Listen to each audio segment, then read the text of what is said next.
Video देखने तो आ गया है, अब यार चैनल को सब्सक्राइब भी कर दे। मेरे प्यार की हिफाजत के लिए तुम्हें खुद ही इस सब का खात्मा करना होगा। बताओ क्या चुनोगी, जहर वाला खंजर, रेशमी फंदा या डूब कर मरना? जरूर वो रोने लगेगी और रहम की भीख मांगेगी। मैंने तो पहले ही अपना जवाब तैयार कर रखा है। क्या मैं तीसरा विकल्प चुन सकती हूँ? तुमने क्या कहा? तीसरा विकल्प। पति देव तुम कितने हैंडसम हो, मेरा तो तुम्हें देखते देखते मन ही नहीं भरता। अगर मुझे जाना भी है तो क्या हम तब तक इंतजार नहीं कर सकते जब तक हमारे बाल सफेद न हो जाएं और हम अपने पोते पोतियों से घिरे न हो? अगर मैं अभी चली गई तो मैं किसी फैमिली फोटो में भी नहीं आ पाऊंगी। कम से कम एक बार दुल्हन तो बनी थी। ओह भगवान के लिए, बहुत हो गया। क्या तुम्हारे अंदर जरा सी भी खुदारी नहीं है? मैंने तुम्हें अपनी जान लेने को कहा और तुम मेरे साथ बुढ़ापा बिताने के सपने देख रही हो। तो और क्या क्या अगर जहर वाली शराब का स्वाद खराब हुआ तो मैं खंजर भी ठीक से नहीं पकड़ सकती, कहीं मेरा हाथ न कट जाए। फांसी पर लटकने में बहुत दर्द होता है, मुझे तैरना नहीं आता, अगर मैं पानी में गिर गई तो दम घुट जाएगा। ये तो वाकई विकल्पों को रेटिंग दे रही है, हद है। कुल मिलाकर तीसरा विकल्प सबसे सही है। पति देव प्लीज दिल छोटा मत करो, जब तुम खुद नहीं चुन रही तो मैं तुम्हारे लिए चुनता हूँ। नहीं नहीं, मुझे कड़वी चीजों से डर लगता है। पति देव पहले आप चख कर बताओ कि क्या ये कड़वा है।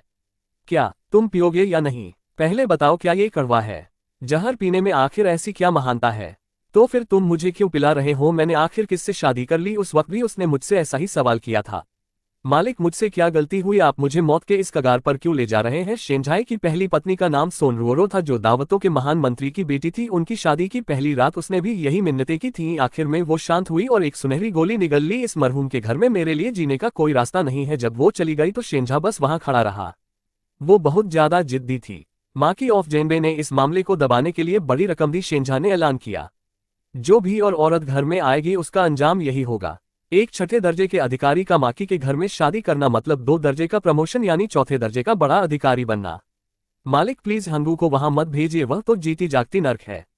औरतों की बकवास, वो तो बस एक रखेल की बेटी है। माकी के घर में शादी होना 8 जन्मों का आशीर्वाद है। वो वहां जाएगी तो ऊंचे ओहदे के साथ जाएगी। ये लो अपना आशीर्वाद लो, क्या तुम्हें चाहिए? आखिरकार वो बला टली। माँ मुझे जाने से बहुत डर लग रहा है, मैं बिल्कुल नहीं जाऊंगी। आहा, ये लड़की डर के मारे पागल हो गई है। जब तक मैं अपना मुंह बंद रखूंगी तब तक खतरा मेरे गले से नीचे नहीं उतरेगा। पति देव आप मुझे खुद मारने की हिम्मत नहीं रखते हैं ना? इसने ये कैसे भांप लिया? क्या मैं काफी सख्त नहीं दिख रहा था?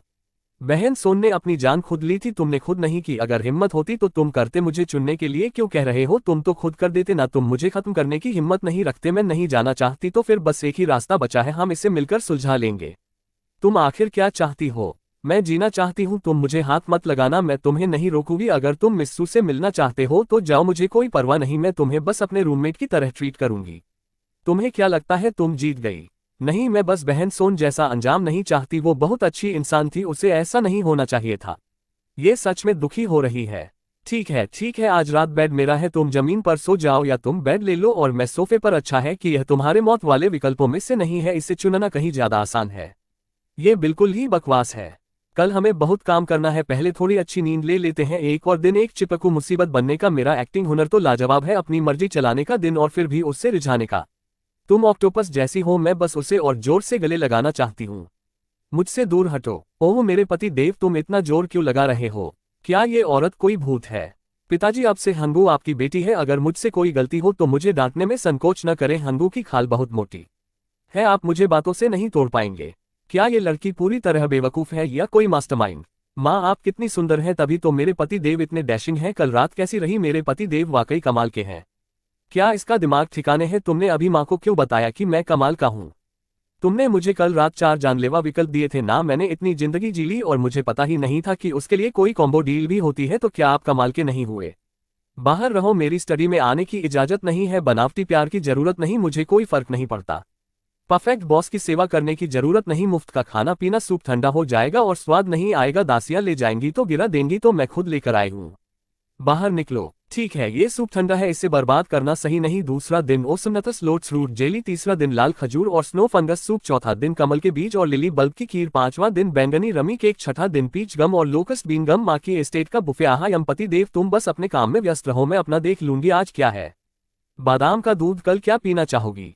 कुछ भी। 8 रत्नों वाली खीर, बहुत सारी अच्छी चीजें, बहुत पौष्टिक। क्या वो ये कहना चाहती है कि मैं मर्द नहीं हूँ?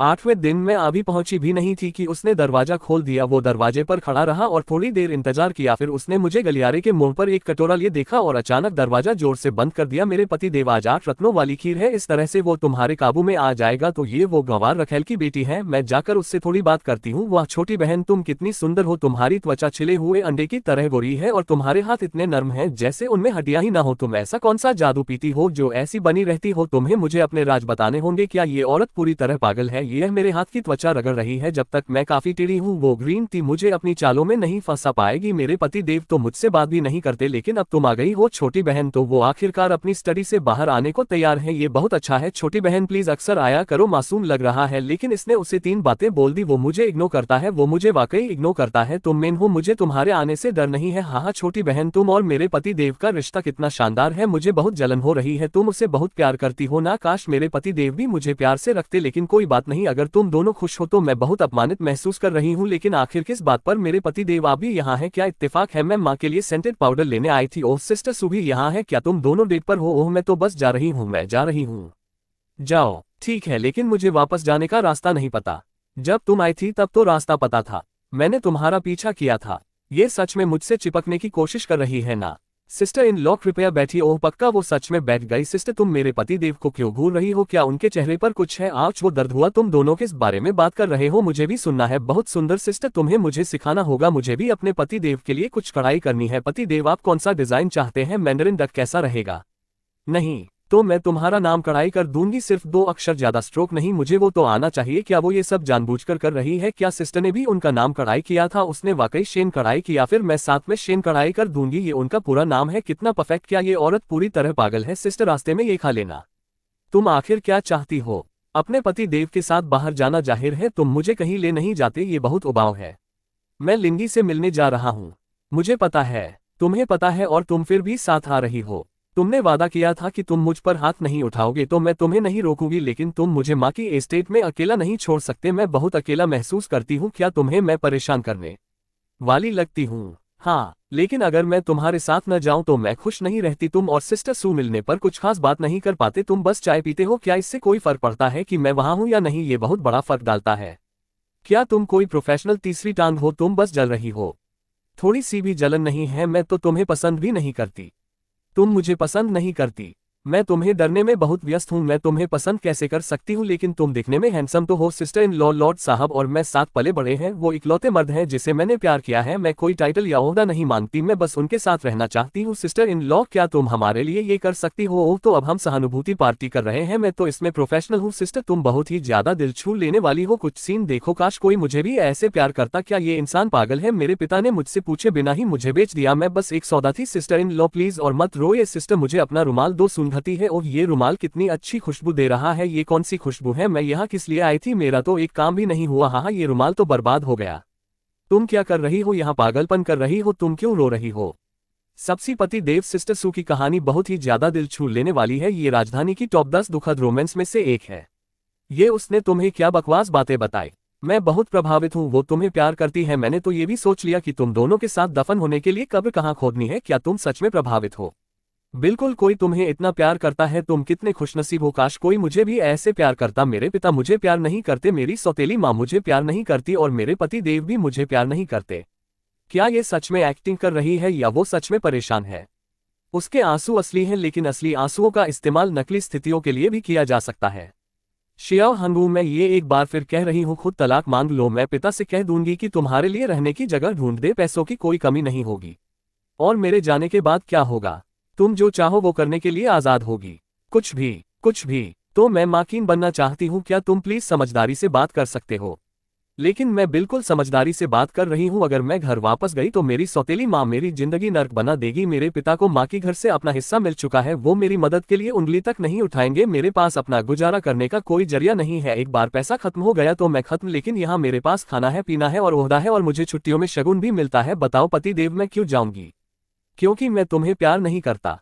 लेकिन तुमने बहन सोन को भी कभी प्यार नहीं किया। अगर वो जिंदा होती तो वो भी मेरी तरह आराम से जी रही होती। क्या ये काफी नहीं है कि मैं उससे ज्यादा मिलनसार हूँ? इसके अलावा अगर तुम मुझे तलाक दोगे तो क्या तुम यंग लेडी सू से शादी कर पाओगे? तुम्हारे पिता राजी नहीं होंगे, वो राजी नहीं होंगे। अगर तुम 100 पत्नियों से भी शादी कर लो, अगर मैं गई तो कोई और मेरी जगह ले लेगा। तुम कितनों को बाहर निकालोगे?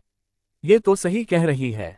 पति देव बस सोचो, अगर हम शादीशुदा रहे तो घर में कोई नई दुल्हन नहीं आएगी। तुम खुलकर यंग लेडी सू से मिलने जा सकते हो। मैं वादा करती हूँ मैं तुम्हारे रास्ते में नहीं आऊंगी, लेकिन अगर तुम मुझे निकाल कर किसी और को ले आए तो क्या होगा? अगर अगली वाली तुमसे चिपक गई तो क्या होगा? अगर अगली वाली तुम्हारी शिकायत करने लगी, देखो मैं कितनी अच्छी हूँ, मैं लड़ती नहीं, मैं साजिश नहीं करती और मैं शिकायत नहीं करती। जब तुम बाहर जाओगे तो मैं तुम्हारे लिए लाइट जलाकर रखूंगी। बस मुझे हवा की तरह ट्रीट करो। हवा रास्ते में नहीं आती है ना, सांस लेते वक्त हवा परेशान नहीं करती है ना। हवा मेरे साथ तब नहीं आएगी जब मैं सुलिंगी से मिलने जाऊंगा। वो इसलिए क्योंकि हवा के पैर नहीं होते, मेरे हैं। और मेरे प्यारे, क्या तुमने इसके बारे में सोचा है? अगर तुम अकेले यंग लेडी सू से मिलने गए और किसी ने देख लिया तो ये एक स्कैंडल होगा, लेकिन अगर मैं तुम्हारे साथ जाऊं तो ये यंग मास्टर और उनकी पत्नी पुराने दोस्त से मिल रहे होंगे। कौन सी बात ज्यादा इज्जतदार लगती है? रुको, वो जो कह रही है क्या उसमें कुछ दम है? बकवास पूरी तरह गैरवाजिब। हाँ बस हो गया। और उन्हें लगता है कि वो मुझे परेशान कर सकते हैं। आहा, तो तुम तनाव में शतरंज खेलते हो, समझ गई। गुड मॉर्निंग माँ। हंगू अपनी दुआएं देने आए हैं। एक दिन का फासला उम्र भर जैसा लगता है। सच में माँ, तुम्हारा चेहरा आज इन फूलों से भी ज्यादा चमक रहा है। ये शाही बगीचे के मोर को भी शर्मा दे और उनके पंख झड़ जाए। और खाओ माँ की तरह शानदार और गरिमा में बनने के लिए मेरी हंसी के मारे चेहरा जम गया है। ये काम मेरे मायके में नाटक करने से भी मुश्किल है। सब कैसा चल रहा है? बहुत अच्छा। हालांकि मेरे पति देव बहुत व्यस्त हैं। हंगू अक्सर अकेले खाना खाती है, लेकिन यकीन मानिए पिता, मैं इसकी आदी हूँ। मेरे मायके में भी ऐसा ही था। वो नाशुक्रा बच्चा, वो उसके साथ खाना खाने की जहमत भी नहीं उठाता। वो नौकरों पर रौब नहीं जमाती, वो सबको मुस्कुराहट के साथ मिलती है। खुद लो, शर्माओ मत, चलो पीछे मत हटो। ये तरबूज के बीज बहुत स्वादिष्ट हैं। हाँ मेरी लेडी, ये क्या है? वफादारी खरीद रही है? नहीं बिल्कुल नहीं, मैं बस स्वाभाविक रूप से मिलनसार हूँ, बस यही मेरी लेडी। ये स्टोर रूम से सबसे बेहतरीन फूलदान माना जाता है। तुम नए लोगों पर धौंस जमा रही हो, इसमें साफ खराबी है। मैं इससे माकी को रिपोर्ट कर रही हूँ। नहीं मत करो, ये तो पहले से दिया हुआ है। इन अनोखे निशानों को देखो, ये पक्का एंटीक है। ओह नहीं मेरी लेडी, शायद बेवकूफ है। माँ देखो, ये फूलदान वाकई अनोखा है। क्या ये एंटीक हो सकता है? इसमें तो पैटर्न भी है। हंगू को इसके बारे में ज्यादा जानकारी नहीं है। मुझे डर है कि इसे गलत तरीके से रखने से मैं इसे बर्बाद न कर दूं, तो मैं आपसे सलाह लेने आई। क्या ये कबाड़ का टुकड़ा नहीं है? ये तुम्हें किसने दिया? ग्रैनी वांग ने। उन्होंने कहा ये स्टोर रूम में सबसे अच्छा है। ओह नहीं, उसने तो अपनी क्षमता से ज्यादा ले लिया। ग्रैनी तुम इतनी जल्दी में कहाँ जा रही हो? हमने अभी फूलदान के बारे में बात पूरी नहीं की थी। आहा चलो, छुटकारा मिला। अगली बार याद रखना कि एक मास्टर एक्ट्रेस के साथ पंगा नहीं लेना है। घर के हर इंसान को समझ आ गया ये नई लेडी किसी से कम नहीं है। इसलिए नहीं कि वो खतरनाक है, बल्कि इसलिए क्योंकि वो कितनी मासूम है। इतनी मासूम, वो हर चीज सीधे माकी के पास ले आएगी। तुम कुछ भी करो, वो मासूमियत से माकी को सब बता देगी। अब से कोई भी मुझे बेवकूफ बनाने की हिम्मत नहीं करेगा। ओह कितना प्यारा धूप वाला दिन है और ये फूल तो बहुत खूबसूरत है ना? घर के हर इंसान का कहना है कि नई लेडी थोड़ी मासूम है, लेकिन मासूम लोग नुकसानदेह नहीं होते। वो सच में बहुत अच्छी है। मैं किसी को अपना बनाने की कोशिश नहीं कर रही, मैं अपना रौब जमाने की कोशिश नहीं कर रही। मैं तो बस तुम्हारी छोटी छोटी साजिशों को सबके सामने लाना चाहती हूँ। कोई मासूम इंसान के खिलाफ सावधान नहीं रहता। चिल्लाओ, आज रात खाने में क्या स्वादिष्ट बन रहा है? सच में रसोई में आंटी वांग को बिल्लियों से डर लगता है। हाँ ये तो बहुत मजेदार है। Event structure file saved, accounting की खामियां मार्क कर ली गई हैं, रिश्तों का जाल पूरा हो गया। ओह ये सब उतार चढ़ाव मैं नहीं संभाल सकती, इसे सुनकर ही मेरा सिर दर्द कर रहा है। सब याद रखने की जरूरत नहीं, ये सब यही है। माँ मेरे पति देव कल रात फिर घर नहीं आए, मैं बहुत डर गई थी। मैंने सारी लाइटें जला दी, महल में 50 किलो तेल जला दिया ताकि उस बेदर्द इंसान को अंधा कर सकूं। माँ सिस्टर सू ने पिछली बार कुछ चाय भेजी थी, मैंने एक घूंट ली और वो इतनी कड़वी थी। क्या ये इसलिए कि मुझे चाय की समझ नहीं है, या फिर वो 1000 साल पुरानी ग्रीन टी स्पिरिट का नहाने का पानी था? वो इतनी कड़वी थी, मुझे लगा मेरी रूह ही निकल जाएगी। ये बच्ची बहुत ज्यादा ईमानदार है। माँ राजकुमार को सच में बच्चा चाहिए, लेकिन मेरे पति देव को नहीं। वो मिस सू, उनसे अब दूरी बनाए रखो, समझी? मैंने तो उसे छुआ तक नहीं है। हे लिंगी, क्या तुम अंधे हो? मैं तुम्हारी वो बदकिस्मत पत्नी हूँ जिसे जहर देकर मारने की कोशिश की गई। पति देव तुमने बहुत पी ली है, ये सूप जहर नहीं है। खुद को खुशनसीब समझो, अब सो जाओ और मुझे परेशान मत करो। लिंगी हम साथ क्यों नहीं हो सकते? शायद इसलिए क्योंकि तुम पागल हो गए हो। इसके बारे में सोचना बंद करो वरना तुम्हारा दिमाग जल जाएगा। उसे वो बेटा नहीं चाहिए जो उसे आसानी से मिल रहा है। लिंगी मुझे तुम्हारी बहुत याद आती है। ठीक है, भले ही वो अंधा है, कम से कम वो माँ की तो है। स्पर्म डोनर प्लान शुरू। उस रात क्या हुआ था मैं अच्छी तरह जानती हूँ। क्या कल रात तुम वापस आए और सीधे बिस्तर पर गिर गए और तुमने इतनी जोर से खर्राटे लिए? मुझे यकीन नहीं होता, मैं एक गरिमा में इंसान हूँ। 1 महीने बाद डॉक्टर ने प्रेगनेंसी की पुष्टि की। माकी के घर में बड़ी खुशी छा गई। इस बच्चे के साथ क्या हो रहा है? तुम्हारा क्या मतलब है क्या हो रहा है? हम पति पत्नी हैं, क्या शादीशुदा जोड़े के लिए बच्चा होना सामान्य नहीं है? मैंने तुम्हें कभी छुआ नहीं है। आह पति देव, उस रात तुमने बहुत पिया था। क्या तुम्हें यकीन है कि तुम्हें सब याद है? ये आखिर क्या बड़बड़ा रही है? और अगर तुमने मुझे छुआ भी नहीं तो क्या तुम्हें लगता है कि तुम्हारे माता पिता तुम पर यकीन करेंगे? क्या तुम अपने पिता को बताओगे पिता ये बच्चा मेरा नहीं है? फिर तुम्हारे पिता पूछेंगे ये किसका है? तुम इसका क्या जवाब दोगे? अगर तुमने मुझे छुआ नहीं तो क्या बच्चा आसमान से गिरा है? क्या तुम पूरी राजधानी को बताना चाहते हो कि माकी के घर के गरिमा में वारिस को धोखा दिया गया है? क्या इसे लॉजिक लूप कहते हैं? पति देव, कुछ चीजें जो बीत गई वो बीत गई। इसे एक बेटा समझो जिसे भगवान ने तुम्हें आशीर्वाद के रूप में दिया है और उसे अच्छे से पालो तो बिना कुछ किए जीतने का एहसास ऐसा होता है। मेरी सास की आंखें बाज जैसी हैं, ये डरावना है। अब बस सेटल होने का वक्त है। क्या सेटल करना है मेरे इस हरे दिल को? माकी की जागीर में बड़ी खुशी छा गई। मैं दादी बनने वाली हूँ।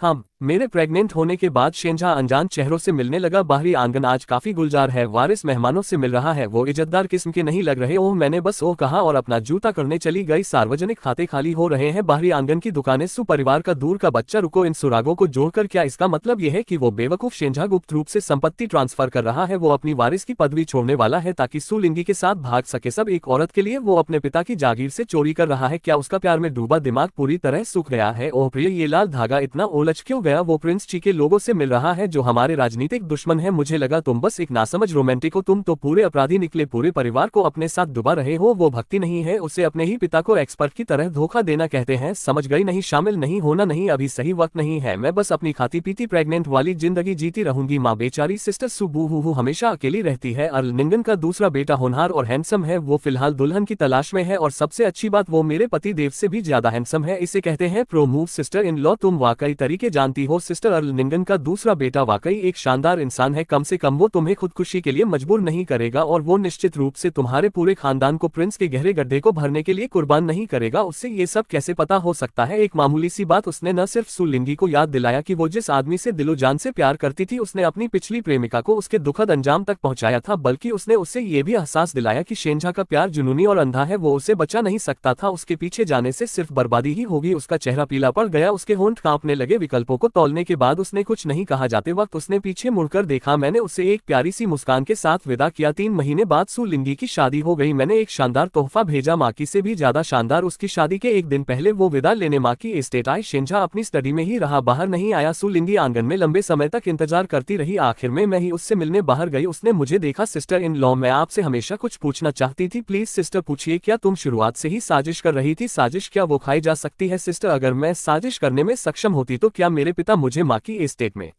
बेच देते? ये तो बहुत ही बकवास है। वो सच में थोड़ी बेवकूफ लग रही है। क्या तुम जानती हो सबसे डरावना हिस्सा क्या है? मैं अभी भी तुम्हें समझ नहीं पा रही हूँ। क्या तुम वाकई बेवकूफ हो या बस नाटक कर रही हो? मुझे फर्क नहीं पता हो। मैं वाकई बेवकूफ हूँ। ठीक है, शायद सिस्टर इन लॉ, कृपया वारिस को मेरे लिए बता देना। नहीं, कोई बात नहीं।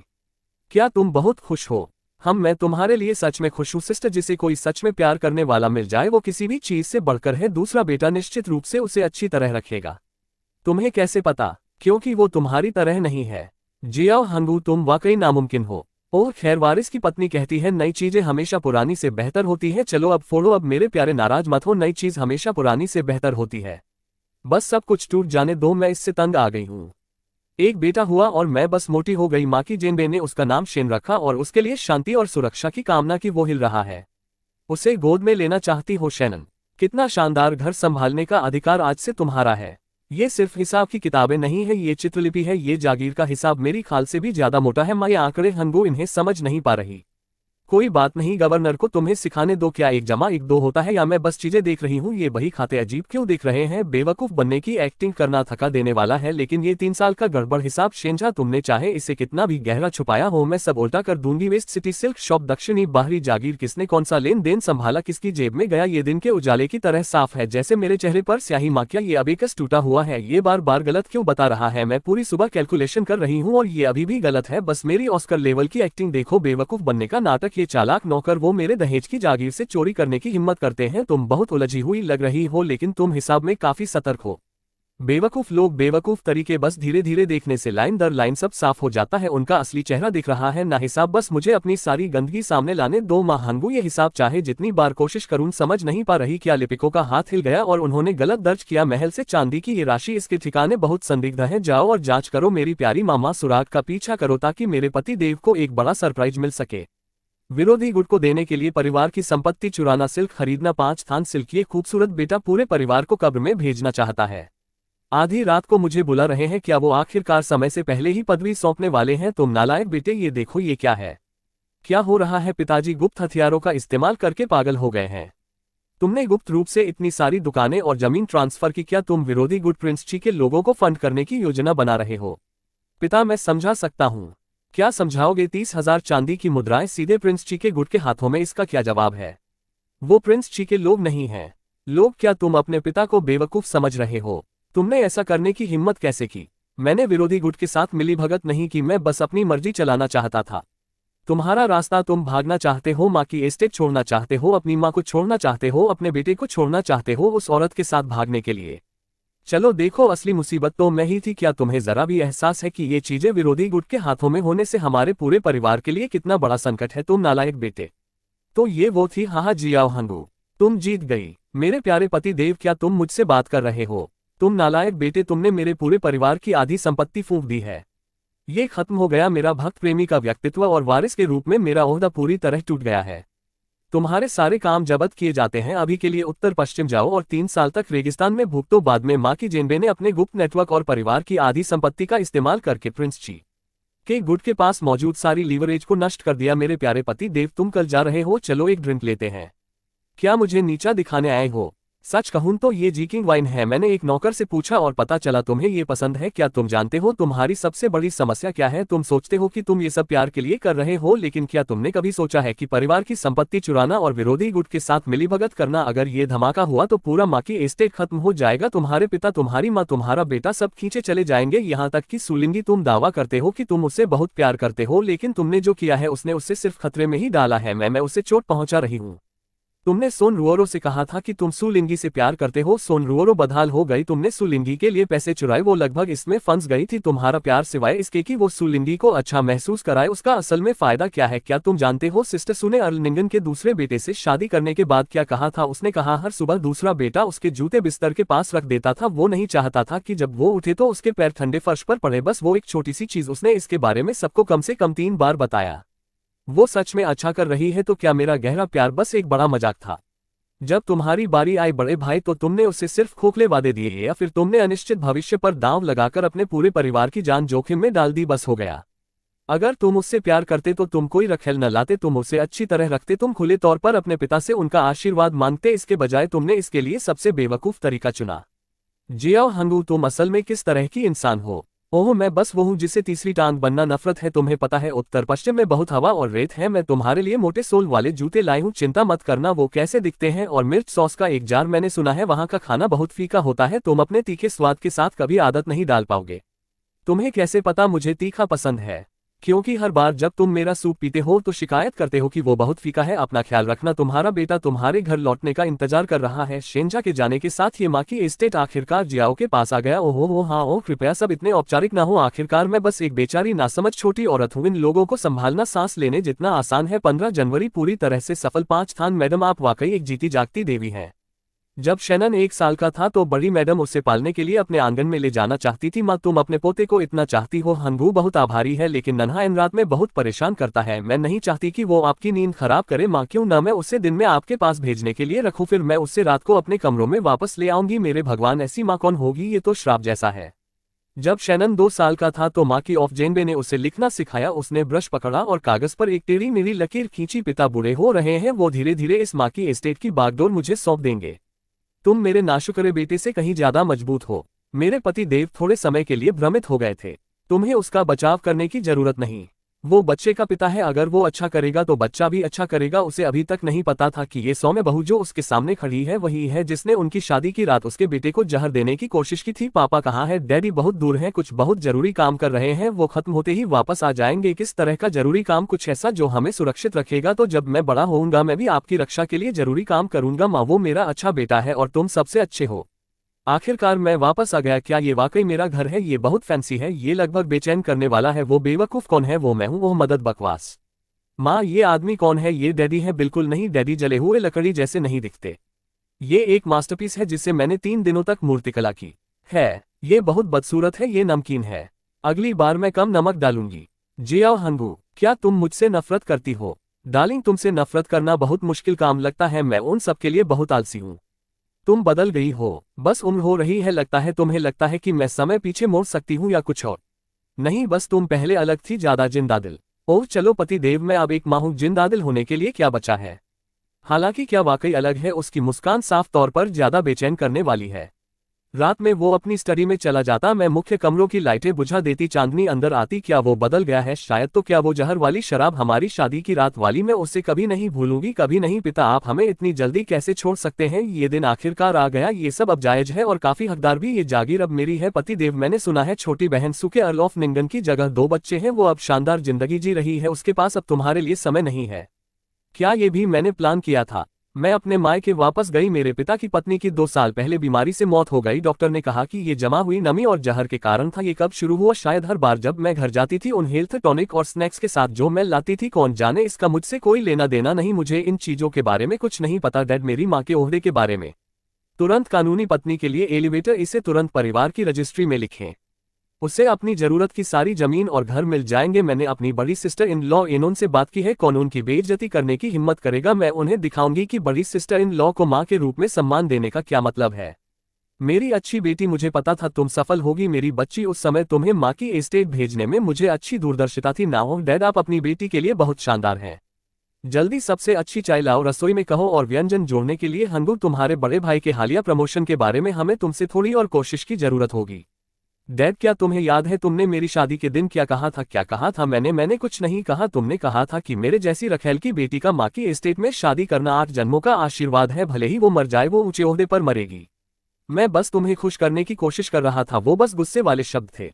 मैं लगभग मर गई थी डैड। मेरी शादी की रात उसने मेरे लिए जहरीली शराब तैयार की थी। मैं बस इतने से जहर पीने ही वाली थी। अगर मैं मर जाती तो क्या तुम्हें फिर भी प्रमोशन मिलता? क्या तुम्हें अपने तीसरे दर्जे के कपड़े वापस करने पड़ते?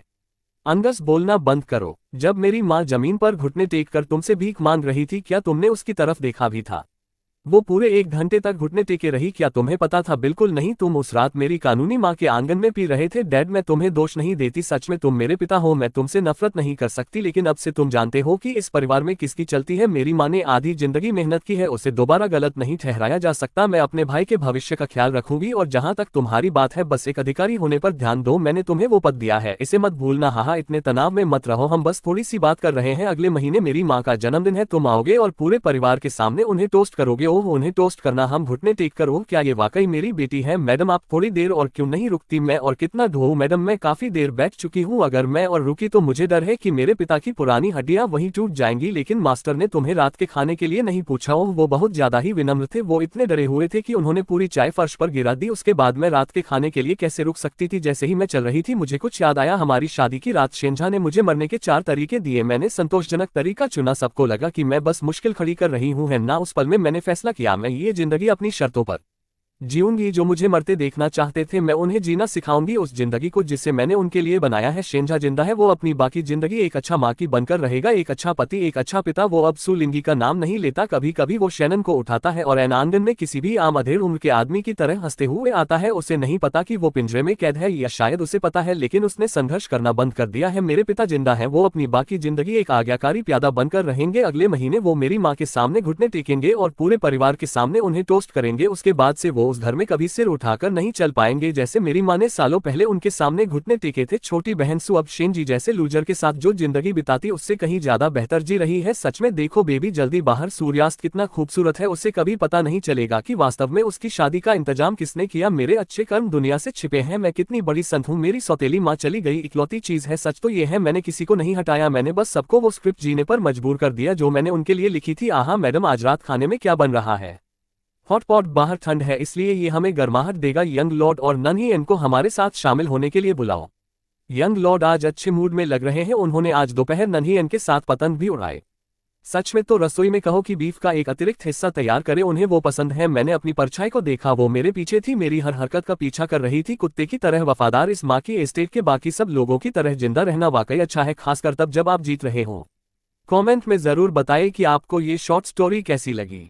और हाँ, यह एक एनिमेशन है, इसलिए कभी कभी वीडियो और ऑडियो थोड़ा अलग लग सकते हैं, लेकिन ऐसा नहीं है। अब मैं मिलता हूँ आपसे अगली वीडियो में, तब तक के लिए सायोनारा।